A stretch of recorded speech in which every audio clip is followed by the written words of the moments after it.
Everybody, it is Monday. It's your girl, Claudia Jordan. We are back with another fantastic episode of Cocktails with Queens. I hope you're ready for it. And isn't what we're about to do. I'm here with my fantastic, beautiful, fabulous ladies, Vivica A. Fox, Lisa Ray, and Selena Johnson. Now, tonight, we'll be dishing about the hot topics that everyone's talking about. And later on the show, we're highlighting Breast Cancer Awareness Month with cancer survivors, TV personality and motivational speaker Bashan Shaw, and digital content creator Marsha Mcdougall. So let's get started, ladies. Ladies, how you doing? Started. Hey, ladies. Hey, Queen. Hey.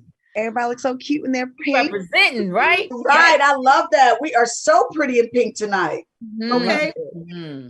How's everybody feeling about this? You know, I love that we're doing this and bringing more awareness to this. How's everybody feeling about this? You know, I think anytime you could bring awareness to something that is important about us, you know what I mean? We got to be able to support that. But, you know, it's a double entendre for me because it's also, you know, if you let it get you down, you know what it's about. You like, oh, you know what I'm saying? I have people in my family that are survivors, and I had some people in my family that did not survive, you know?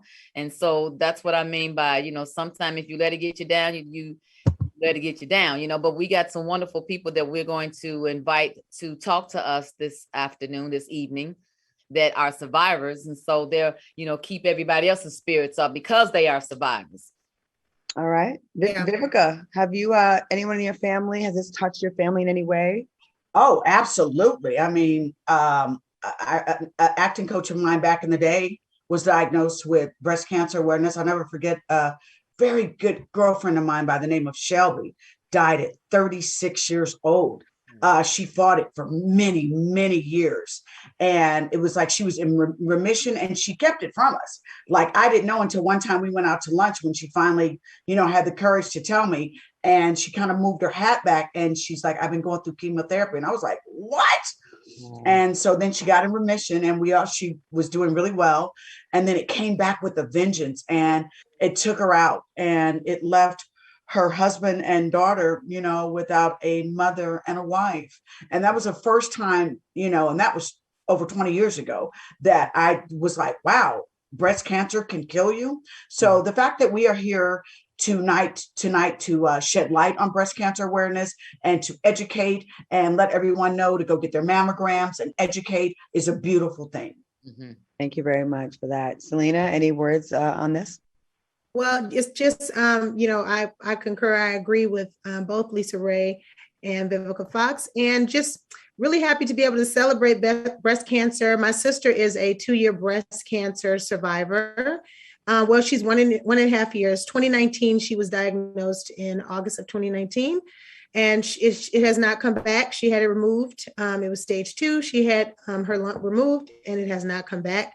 So just celebrating her today and the many, many women. I had a hairstylist who died very, very young from breast cancer. So just celebrating women who have survived and who have gone on with the Lord. So just happy to be able to, you know, bring awareness, like Vivica said, and, you know, celebrate the triumphs, you know, the victories inside of breast cancer. And also a very good friend of mine by the name, I just remember this too, Vanessa Calloway is a breast cancer survivor. I mean, Vanessa, we didn't even know, and she had like both of her breasts removed and rebuilt. So, you know, it affects everyone from all walks of lives, darlings. Yeah. Well, with that being said, and definitely bringing more awareness to this, not only for the survivors, but for the potential future survivors. So ladies, if you haven't had your mammograms, and I am guilty of this, I have been putting it off. I had an appointment, I got there, and then something happened with the doctor and I had to reschedule. I haven't done it. And this is something I have to commit myself to go and do. Every lady that's watching us, please. I think they say the age is over 40, over 35, you should go. Yeah. No, you should go because now it's affecting all ages. Wow. So we're in this new world age, you know what I'm saying? So, you know, things that, you know, were affecting us at 14, 15, it's affecting the girls at 9 and 10 now, you know? And I can remember that when I did have my mammogram, that originally I was so frightened because, you know, everybody was like, oh, it hurts so bad. It's like they squish your boob into a pancake and this and the third. Okay. And when I went, it really wasn't that bad. And I can remember waiting to get that letter. It's like waiting on when you get your COVID test nowadays. You know what I mean? You open it real slow. You like, you, Jesus. Okay, Yes, right. yes, yes. You know. And the thing is, if you don't get it done, like myself, you start imagining things. Like I'm a hypochondriac. I'm like, oh my God, that hurts. So instead of doing that, I need to stop being procrastinator and go do it. So this And that's week, so good because we did that just now to you. You know what I mean? That's Just right. the fact that we're hearing all this pink and talking about breast cancer made you remember that you have to take your mammogram. So you're welcome. And thank you. I just want to say really quickly too, I know men who have suffered from breast Yes, cancer. Richard Roundtree. Shout out. It has been extremely. I have a friend who has survived it, and he's a man, and it was extremely aggressive to where it spread throughout his whole body. So men have to be aware of it now. There's a small percentage of men that have been affected by breast cancer as well. So it's just off the chain. Roddy from The Price is Right. He passed away. He had breast cancer. The guy Wow. Yeah. I didn't know that. Such a nice guy. But okay. Hopefully everyone's been inspired by us wearing pink, by the ladies, the queens, all in pink. And please, it's better to know than to just wonder and be up in the science journals feeling like you got every single symptom of every single disease up in that book. I know. I mean, because literally sometimes you can, like you said, be a hypochondriac and be like, was that a lump? Oh, Right. Jesus. You know? Yeah. Exactly. Well, we definitely have to get to this story, which I'm super sad about this one. We got to send our deepest condolences to the loved ones of General Colin Powell. I can't believe he passed away today. An official statement from his family was shared on his Facebook announcing that he passed away this morning due to COVID-19 complications. What are your thoughts on General Colin Powell? I mean, this man was so well respected from both sides. Mm-hmm. And he was a Republican that publicly endorsed Barack Obama. Just an amazing guy. He was, Claudia. He was, a political giant. Yes.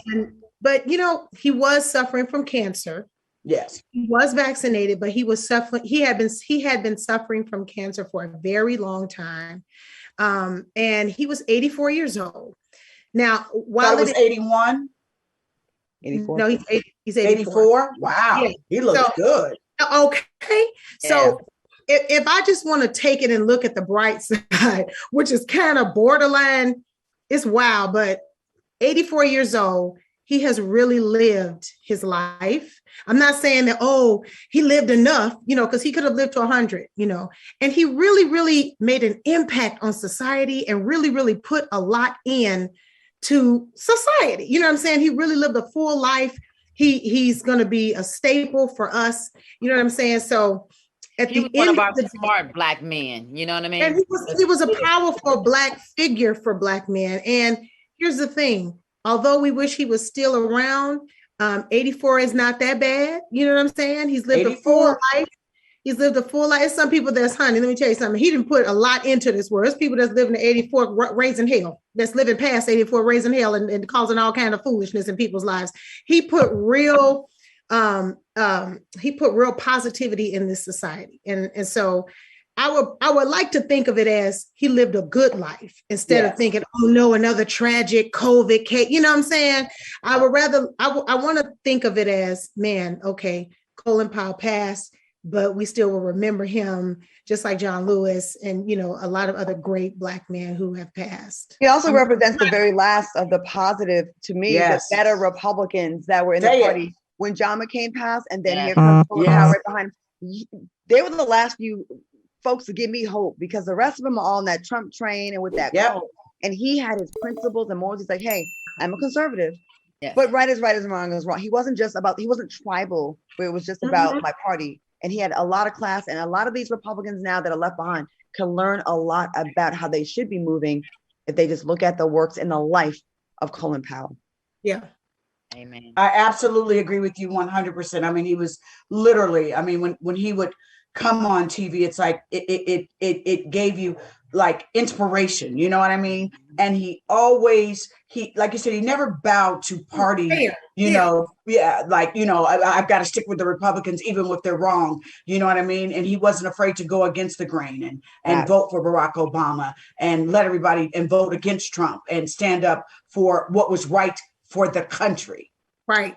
So on that note, I think, we always have our drinks at the top of the show. Let's have our toast tonight to Breast Cancer Awareness Month Also to the life and the legacy and the class of our fallen brother, Colin Powell. We salute you, King. Salute. All right. All right, ladies, let's get into the show. Love is in the air. Congrats to Kourtney Kardashian and Travis Barker on their engagement. And another congratulations to Fallon Pina and Jalen Banks on taking their love to the next level. What are your thoughts on these two couples both getting engaged over the weekend?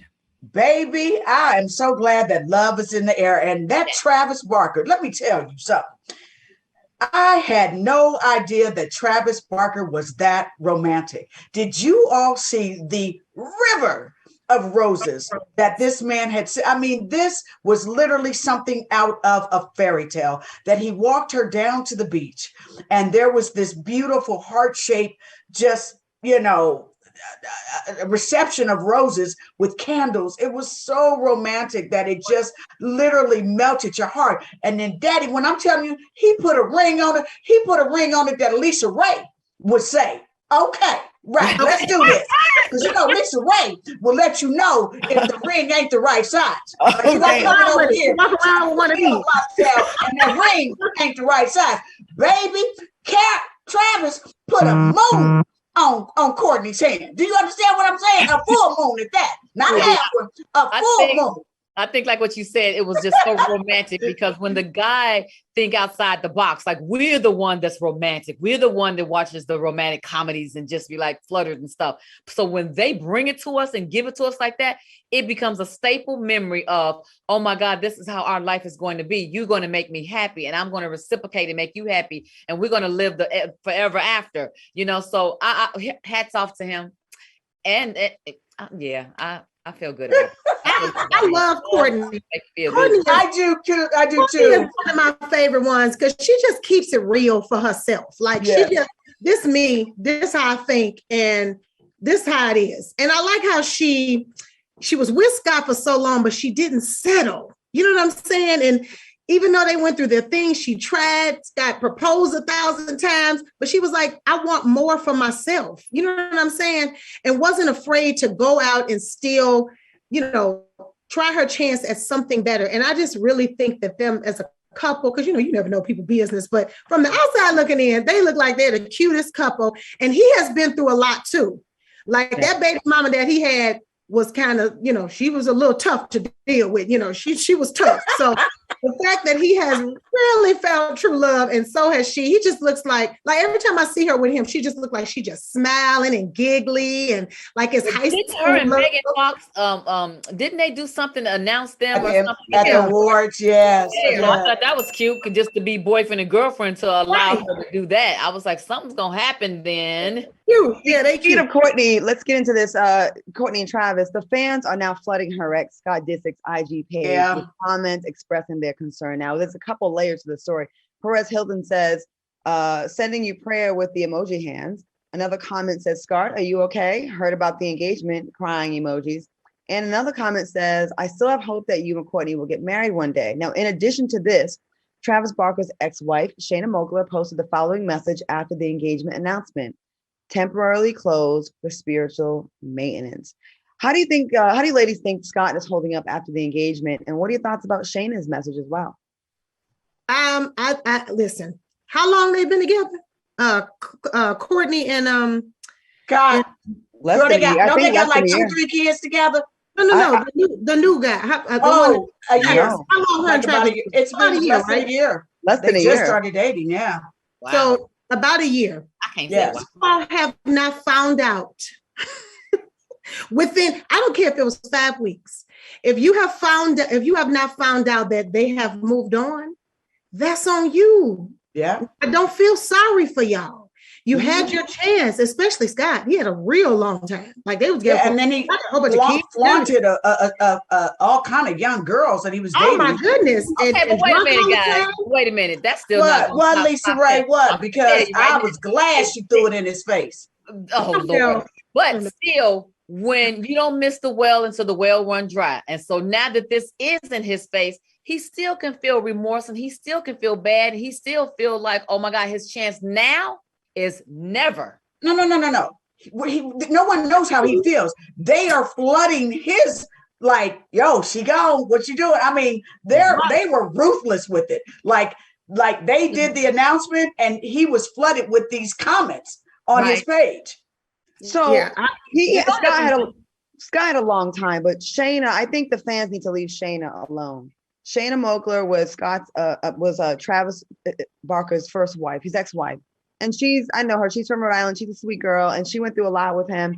And the fact that just because him and Kourtney got together, all the fans were going to her page, and they've been way before this engagement. They've been harassing her. Like, just be happy for your favorite without hitting a jab at her. Like, leave her alone. We don't know how they broke up or if he broke her heart or how that ended. Like, we don't have to harass the ex-girlfriend, the ex-wife. I think I agree with you on that. That's just so mean. But but I'm glad that she shut down her page, that she protected her energy. She was like, no, what y'all not gonna do is come on over here with them comments. Yeah. She needs to. They were horrible. Yeah. So anyways, congratulations to them both, and also to Fallon, Peanut, and Jalen. They are engaged and they have a baby on the way. So congratulations to them both. Can I just say in closing, I'm so happy that people get a second chance at love. Don't give up on love, y'all. You can love again. That's right. All right, ladies. With that note, let's go and take a quick commercial break. But when we come back, we will have lifestyle blogger and breast cancer survivor Marsha Mcdougall. She'll join us to talk about the importance of Breast Cancer Awareness Month. We'll be back with more Cocktails with Queens after this. Welcome back to Cocktails with Queens. Now it's October, so we're shining the spotlight on Breast Cancer Awareness Month. And here to help us kick off the importance of this month is food blogger and breast cancer survivor straight from Nashville, Tennessee, Marsha Mcdougall. Hello, Queen. Welcome to the show. How are you?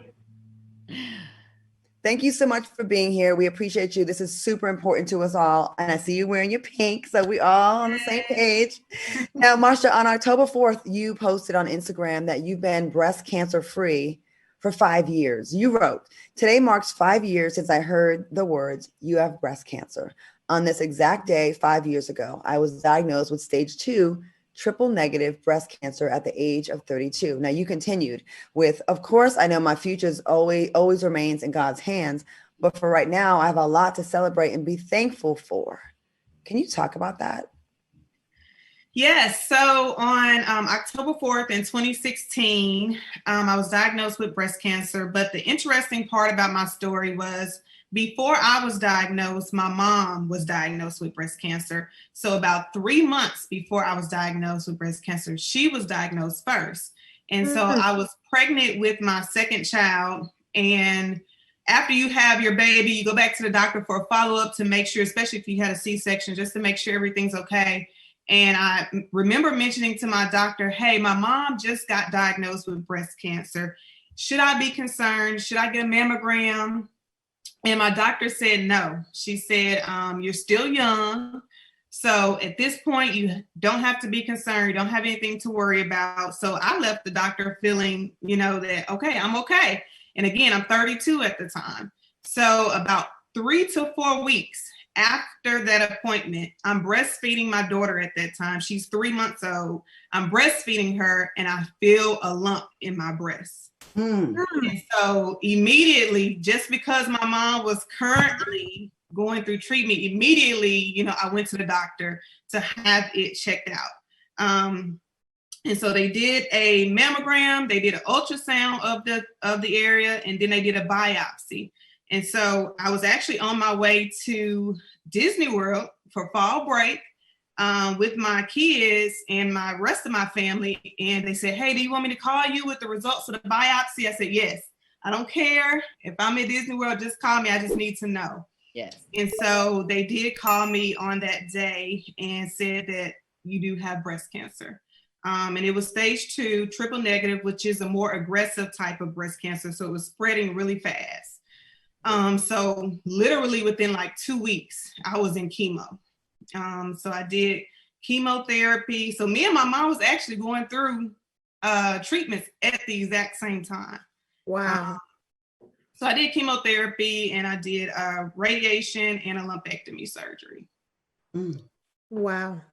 Did you feel that because you and your mom was going through it together, did you feel a sense of more support, or did that really make you feel another kind of way because you felt like maybe perhaps you were younger, or maybe she was older and it was okay for her? Like, how did you feel with with your mom going through it at the same time as you were? I was going through a lot of different emotions at the same time, just because, like you said, I was so young, and I didn't think that I would have to worry about anything like, the big C word, cancer, until I got older. So, I was worried because me and my mom was going through it, but I had somebody to talk to, who was my mom, and her particular cancer was the same type as mine.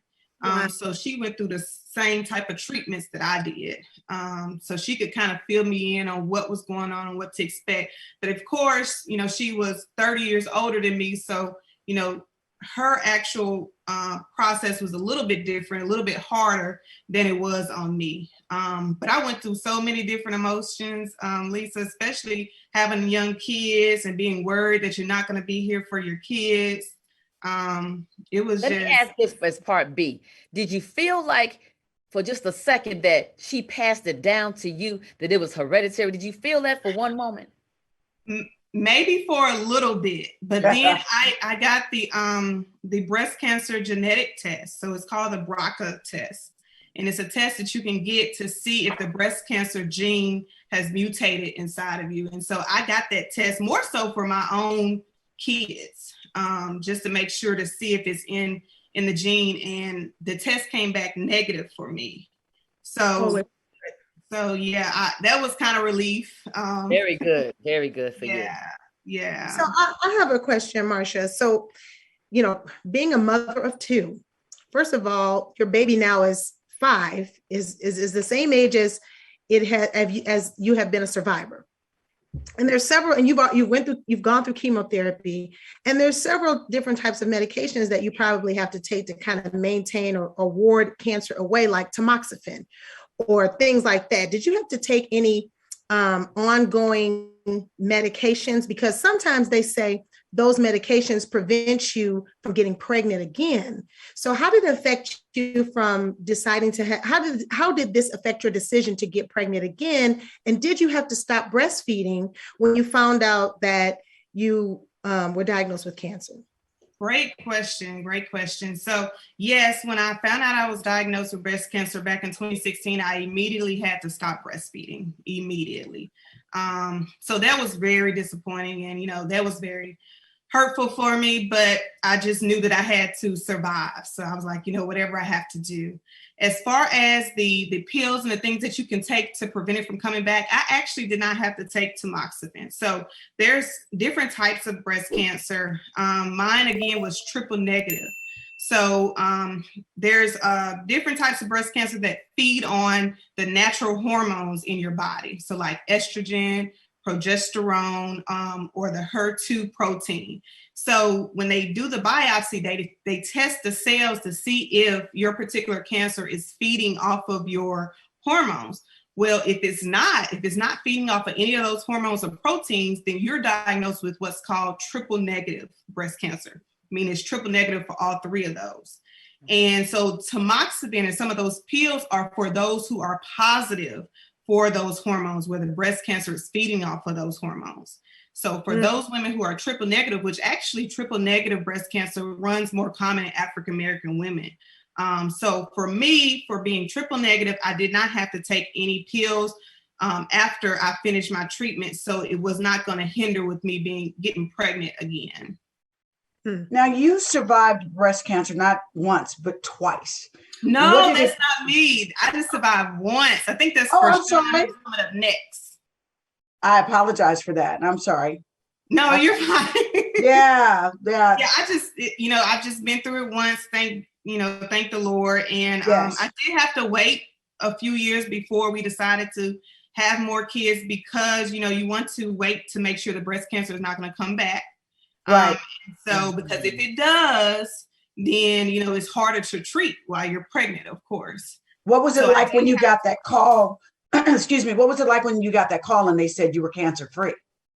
Oh my gosh. So I I decided to share my cancer journey on YouTube. So as soon as I found out I had breast cancer, I was in Disney World. We're driving on the way back with my husband and my kids, and we started having a conversation about, I couldn't think of anybody other than my mom, but I couldn't think of anybody in their 30s who were young who had breast cancer that I could talk to.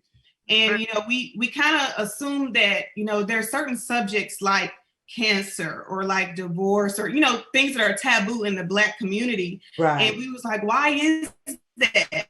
Why are people talking to kind of help somebody else out who may be going through the same thing? Yeah. So, I made up in my mind to just go ahead and share my news, go ahead and share it on YouTube. And that way I'm not just helping my immediate family, but I'm helping anybody, across the world who's watching my channel. And so I decided to share it on YouTube. And, for me, that has really been a blessing because so many people have been able to watch my story and has told me that this has really helped them. And then from there, I just decided to keep my YouTube channel. So that's why I share food and other things like that. Can I ask what that channel is? Yes, it's Marsha Eileen. So it's my first name and then my middle name, Eileen. Marsha, we're so excited and so happy that you were here to share your story and put a young face on this, because I think it is, like, you're right. It's something that we think that's someone else, that's someone that's older, that's not me. And to see someone so young and beautiful and vibrant who went through it, but then got pregnant again afterwards, you not only bring awareness to this, you also bring hope. Yes. You also bring hope that diagnosis is not an ending. It could be a beginning, and it looks like it is a beautiful beginning for you and now being cancer free. So we salute you during Breast Cancer Awareness Month, and you are an honorary queen, of course. Yes. And we appreciate you so much. And we hope everyone goes to your YouTube channel to catch up with all the updates and follow your journey. I want to thank Marsha Mcdougall for joining us tonight and helping to shed more awareness on breast cancer awareness. Make sure to follow her on her social media. And we'll be right back. We're going to take a quick break and we'll be back with more Cocktails with Queens. Thank you so much for being here. Thank you so much. Thank you. Cocktails with Queens, once again, much respect. And thank you so much to Marsha Mcdougall for joining us. And she made a comment on the break that she got diagnosed with cancer at 32. And Selena, you mentioned a lot of times they tell us to go get checked starting at 40 and really go ahead and run that age back lower because, don't let the healthcare system that doesn't want to pay for these mammograms, try to play you out. Like, go ahead and get checked when you feel like you should. And I'd say as early as Let me ask y'all, I know we are into ourselves, but that self breast examination for me, I think I go into that hypochondriac thing. It's like, I feel something. It's right here. I feel it. Can you feel it? Yeah. So is that easy for you guys to do, or have you done it yourself, or you just rely on the doctor appointment? It's easy for me because, and it's been easy for a long time. I have cystic fibrosis. So like I have fibroids in my breast. Most women do, around menstrual cycle, your breasts start to get heavy and hurt. Those are fibroids. So sometimes you can mistake, like if you're a hypochondriac, you'd be like, oh my God, there's a lump, But because I don't want it to be progressive, you have to check. So I would rather feel something small and run and go get it fixed, or not fixed, but run and go get it, see what's wrong, than be scared. And then now it's the size of, a small clementine. And then now it's stage 5, stage 4. You know what I'm saying? So it's really life or death. We don't have time to be hypochondriacs. We gotta go in the shower and get it popping. We just gotta do our thing. And there are a lot of things there that does feel like something in your breast tissue. That's why and cysts, you can have a cyst that's just full of water and then, you can go to get the diagnosis or to find out you don't have it and put your mind at ease. So I'm going. All right, let's get into the story. Torrei Hart recently spoke about why she never changed her last name after her divorce from her ex-husband, Kevin Hart. Now, she explained, because it's mine, first of all. Second of all, because Kevin never asked for it back. He don't want me to give it back, and he's not tripping. And third of all, my kids don't want me to change my name. Now, could you keep the last name of your ex-husband? Or do you think that's a sign that people don't want to let it go? I don't think that's the case. I think it's up to her. What do y'all think? What do y'all think about this story? Yeah, I think it's up to her. I think that sometimes when you become identified with that name and people know you as that, then you just go ahead and roll on into that still. Okay. Vivica, what were we going to say? And I just think that people know her now as Torrei Hart. So, you know, it's her right to keep it. I mean, they were married, and if she wants to keep the last name, I don't see anything wrong with it, especially when she's established herself as Torrei Hart. Thanks. I think, it is true that she's been with him since they were 19 years old, correct? Right. So not only is, when she says it's my name, maybe not, biologically, but she helped build the brand of that name. And so for her to, it didn't work out with her and Kevin. That's fine. They're still friends. That's great. So if it's going to help her, and I know she says that, it don't help me get no perks, but still, she did put the footwork into helping him build the brand of that name. So if it can help her in any way, shape, or form, I think she deserves that. Secondly, I think that I personally would not want my children to have a different name than me unless they were older. You know what I'm saying? If I got a divorce and we were older and I took my name back, whatever. But I would want my kids and I to have the same name for a myriad of different reasons that we don't have time to go down the list. And third of all, if it's okay with Kevin's wife and she doesn't care and nobody cares, then what's the big deal? I can see if the only issue could be that if Kevin's current wife feels a way about it, but so what? You're a blended family. So at the end of the day, the Hart name really is signature to everyone. I mean, you're a blended family. I agree. And I think it's really rude when people who have no relation to the family, the parties involved, ask a woman that has the last name of a celebrity, why don't you change your name back? It's none of your damn business, especially if you have kids with that person. Like I think that's so mean when people pressure a woman that she should just cast aside and now change her last name. Like you said, Selena, I think there's something to be said about your children have that last name and we all were a family, and it's up to her. Like, what's the big deal? People get so caught up in that with other people. It has nothing to do with them. It's really not that serious. My husband's ex-wife, she still keeps the last name Garris, and so does his son. And personally, I like the fact that my stepson's last name is Garris because now my boys can identify even better with their brother. You know what I'm saying? And I'm not saying that just because, even if he wanted to change his last name back to his mom's last name, I'm not saying that would make them any less brothers, but it's easier. And I just feel like it's a better connection. Just like I named my first son after his father. I'm not crazy about the name Kiwan. I'm not. But I named my son after his father because I wanted that father-son identity. I think that's something that has been missing in the Black community. That's my own personal, thing. Not everybody has to do that. I don't, no big deal. I love all the different fun names, but I just did that for me. So same thing goes for a last name. I feel like it's stronger and it says family and it says bond. You know what I'm saying? The Black family is broken up enough. That's right. Why not keep families together? It's not a big deal. If they're all, I think Will Smith, doesn't his first son still have the last name Smith? I think so. Yeah. So then there you go. Why not? Why not just keep the family together in that respect? It doesn't have to be that way, but if that's what that family chooses for that, I don't see anything wrong with it either. Moving on to this next story. This is one that I have I think we'll all have strong feelings about. Did you hear about the 35-year-old man in Pennsylvania who's being charged with rape and sexual assault after he sexually assaulted a woman riding a train near Philadelphia on Wednesday? And to make matters worse, train riders witnessed the assault, but did nothing to help her. What does this story tell us about the lack of humanity in the world today? Vivica, I want to start with you. What do you think about this story? People are watching, pulling out camera phones. No one's helping this lady. Today's society, everybody wants to record something, but don't want to have, morals to say, stop, like you're going to see a woman that's being raped and you're all going to pull out a phone and record it. When I heard the story, it was just awful, and I wish there was something they could do to charge those people, that didn't help and stood by and basically watched a crime occur. So I just don't get with our society today why everybody wants, when you see something wrong, the first thing your instinct is to do is to record something instead of doing something.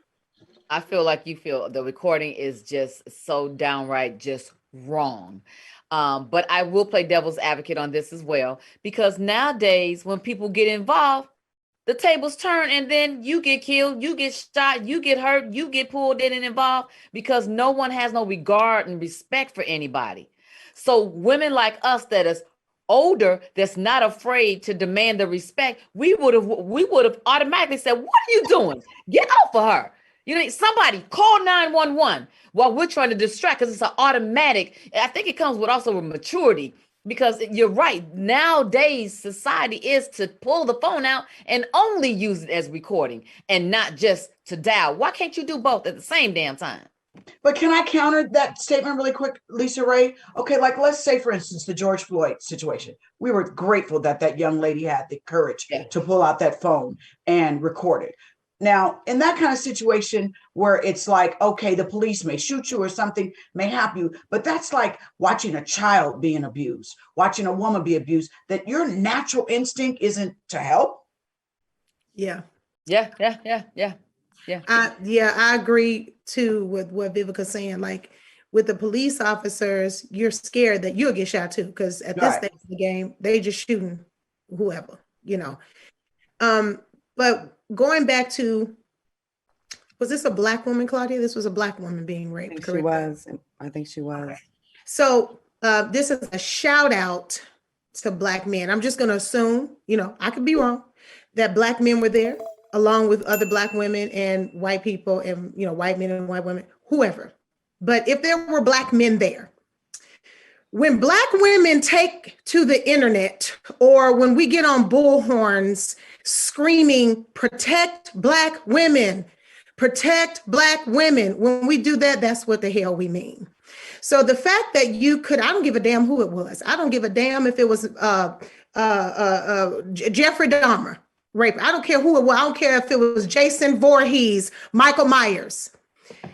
The fact that no man stopped, screamed anything to stop this from happening in front of your very own eyes is the very reason why Black women are running around here screaming to the top of their lungs, protect Black women. So when I see all these combative comebacks from Black men, oh, protect Black women, what about Black men, and all of that, now you understand why.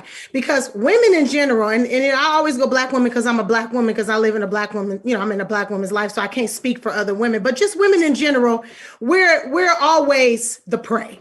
We can't even go to the grocery store at night without thinking, okay, I can't park next to a white van. We can't walk down the street by ourselves without feeling like, let me watch my back. Do I have my mace? There's so many different vulnerabilities that we have to deal with on a day-to-day basis. And the fact that the situation had to succumb to that and no one helped us is an outrage. It's an outrage, it's a disappointment, and it's a disservice. And this is what we're talking about when we say protect Black women.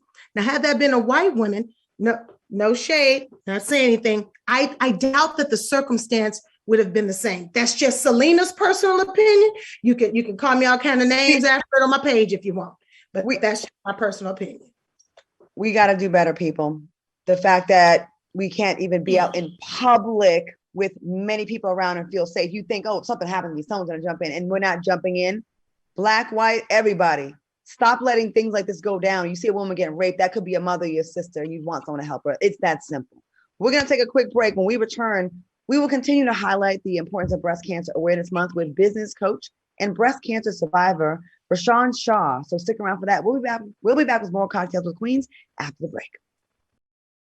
Welcome back to Cocktails with the Queens. We are here celebrating Breast Cancer Awareness Month. So we're all in our in pink. We're in pink.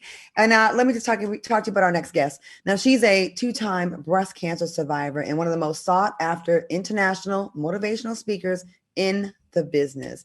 Please welcome the warrior coach, Rashawn Shaw. Welcome, Queen. Oh, yes, thank you. You ladies are so beautiful. I love it. Thank you. Thank you, Shay. Rashawn, before we get started, what inspired your nickname, the warrior coach? I think that's such a cool name.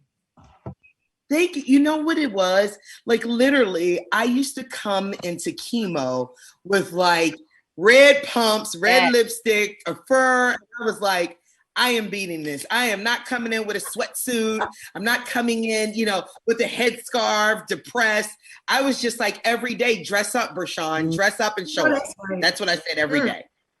Yeah, like don't let this cancer take me down. Dress up, so look your good, and show doctors up. told you that you only had 3 months to live. Wow. That's the shocker to hear that you're talking about, having some damn bad news. So when they gave you that information, did you automatically believe that? Did that set stone with you? Or did you quickly just say and decide, oh, no, I'm going to win this cancer battle because this is not happening to me. The devil is a liar.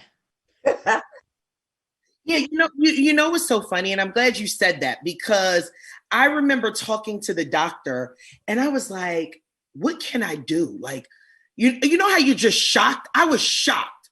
I just was stunned, and he said, "Do you believe in miracles?"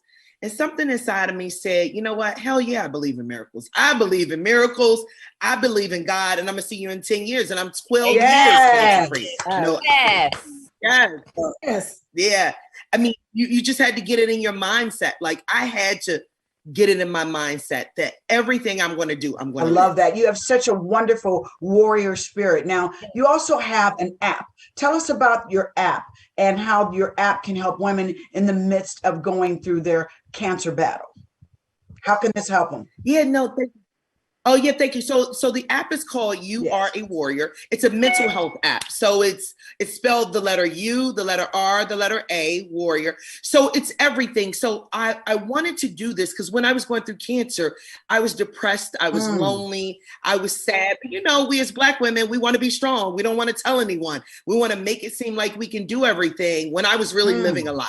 I was living a lie in my marriage. I was living a lie with my cancer. I was living a lie with everything. And so this mental health app, it's a community. It's like a social networking community for positivity. I'm just tired of everybody being so negative on Instagram and Facebook. I mean, damn, you look at a comment and they're like, yeah, but your wig twisted. Yeah, but you got that in your leg. Yeah. It's just mean, right? Damn, you can't give a Black woman a comment. We all got to be putting each other down. I'm just tired of it. I'm tired of it. Like, I wanted a place where women and men, like, well, we can be positive, share our stories in a positive way. I don't want any of that negative. Use that to the side. Like, we need support, we need help, and we have issues that we got to talk about. And mental health is huge. So I put my money where my mouth is. I'm building it. All Black developers, all Black team. You are a warrior. I am so here for everything that you just said. I'm just so excited over here, especially the piece about mental health, because that's the reason why we got all these fools on the internet going off on people, because everybody is hurting. Nobody's getting no help. Child, let's get into these misconceptions on breast cancer, though, because it's not about them this month, okay? It's about you. Yes, let's do it. So let's talk about the misconceptions about breast cancer and Black women specifically. So the Cancer Network website reports that investigators say the guidelines that recommend initiating screening mammograms at the age of 50 may be putting Black women at a disadvantage, and that screening should actually begin when women are 40 years old. We just got finished talking about, we just talked to another woman named Marsha Mcdougall who was diagnosed at 32. So what are your thoughts, Bershawn, on this 40-year-old age limit? Because it used to be 35. So now they pushed it up. Let me tell you, you're right. And I heard what you said. It's just the insurance companies don't want to pay. I got diagnosed at 33. Let me tell you, you ladies need to be going and getting checked up. Check your boobies, no. And what they do is because they think if you're 30 or 40, you can't get it, you can get it. I coach women all around the world. I coach women at 35, 38, 40, 45. Check yourself. And we have to be advocates and for ourselves, right? Yeah. Black women, we get it more aggressive. We die quicker. We don't get the right treatment. We don't know about clinical trials, all of that stuff. Like, all of these things that we don't know about and we don't do. Like, so me, I was an advocate. I was like, look, tell me everything there is. I was on a clinical trial. I learned about the eating. I learned about the exercise. We don't. And that's why I really push it. I really speak for it. And I know Vanessa, Vivica, so, she's amazing. I spoke to her about it. Like, we really have to stay on it because they won't give us the information. I'm sorry, they won't. Thanks. Rashawn, we've all stated how we love your energy, and the way you speak about this, it doesn't feel like a negative. It feels like we can overcome this. This is something that we can fix, we can get through. And I think that's why it's so important that you're here. I want to talk about this applied radiology reports that racial disparities exist when it comes to the types of mammogram screening that women receive. So they messing with the types. We're not getting the good stuff. Is that what's happening here? I'm telling you, look, you guys have to understand, if we don't fight and we don't speak up or we don't support or help each other, nothing will happen. Believe me, I am a speaker. I coach top celebs, exec CEOs all around the world. I see what happens in the hospitals. Johns Hopkins University, right? We've heard of it. Mm-hmm. In Baltimore, right? In the streets of Baltimore. One of the best hospitals in the world for research. No one in the neighborhood, no Blacks go there. None. Why? Why are we not going to get the care? Why? Why are we scared, or why are we being turned away? We're not fighting. We're not on the steps of Congress. I done been on the steps of Congress. I've been in rooms and men are passing laws for their Cialis, their Viagra, but we're not getting this stuff for us because women, we're not speaking up. We're not supporting. We're not standing up. I'm telling you, I see it. And that's what, what's so funny? It's just that, and I'm so passionate about it. I know, because I just had a call before this. So I'm like, I love it. Love it. Turn up on these people. No, because I had a call before this, and this probably got me pumped up. And I do a woman's call. And this woman was saying, my health issue. Another woman, her like HR is not supportive. Why are we not supporting each other, women? Why are we not helping another woman? Why are we not doing that? Like, it burns me up because we as Black women are strong, smart, go-getters, and are running the world. Let's show them that. But do you think that's because, like you said earlier, that it's like we all want to pretend that everything, we're okay, we're strong, we don't need anything, we got this? That's exactly what it is. And we've been taught that. We've been taught to be like me. I ain't gonna lie, I lived a phony life. I wasn't happy at all, but it was phony. I will say this. We are, you said, why aren't we? We are. And it starts with right now.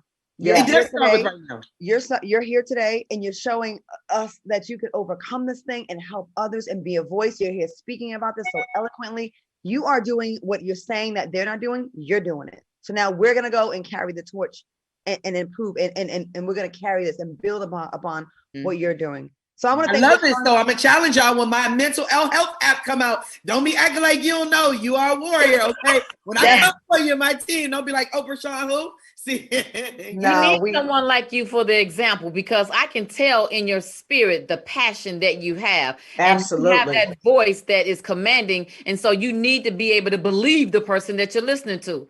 That's so my hats off to you, sister. Seriously. We got to thank Rashawn Shaw for joining us tonight, a true queen and a warrior. Make sure you follow her on all her social media platforms. And listen, this lady is such an inspiration, so please support her. We'll be right back with more Cocktails with Queens after the break. Thank you so much, Rashawn. Thank you. Good for you for Welcome back to Cocktails with the Queens. Shout out to our queens that came by to speak to us about breast cancer and breast cancer awareness. They're both amazing women, so we appreciate them so much.